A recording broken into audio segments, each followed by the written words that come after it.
বিষ্ণু ঈসা ইসলাম একবার সাহাবীদের সাথে কথা বলতেছেন এভাবে হেলান দিয়ে, শুনতেছেন? বিশ্বনবী হেলান দিয়ে বলেন, আলা উনাব্বিউকুম বিআকবারিল কাবায়ের, সবচেয়ে বড় কবিরা গুনাহ কোনটা তোমরা জানো নাকি? সাহাবারা বললেন, আপনি সবচাইতে ভালো জানেন ইয়া রাসূলুল্লাহ, আপনি বলেন। বিশ্বনবী বললেন, সবচাইতে বড় কবিরা গুনাহ আল্লাহর সাথে শিরক করা, হেলান দিয়ে। 2 নম্বরে উকুকুল ওয়ালিদাইন, মাতা পিতার অবাধ্য হওয়া। 3 নম্বরটা যখন বলবেন হেলান থেকে উঠলেন এভাবে, সিরিয়াস। 3টা কবিরা গুনাহ তোমাদের বলবো না, বলেন। 2টা বলছে হেলান দিয়ে, একটা হচ্ছে আল্লাহর সাথে শিরক করা, 2 নাম্বার হচ্ছে মাতা পিতার অবাধ্য হওয়া। 3 নম্বরটা যখন বলবেন, ওয়াকানা মুত্তাকিয়ান, তিনি হেলান দেওয়া ছিলেন, ফাজালাসা, সিরিয়াস হয়ে বসলেন।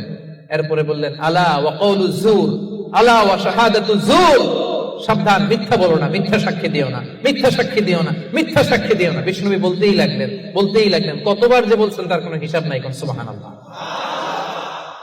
সিরিয়াস, খুবই সিরিয়াস। কারণ মিথ্যা সাক্ষী সমাজে বাতিলকে প্রতিষ্ঠিত করে, জালিমকে প্রতিষ্ঠিত করে। মিথ্যা সাক্ষী সমাজে অন্যায়কে প্রতিষ্ঠিত করে। চিল্লায় বলেন ঠিক কিনা?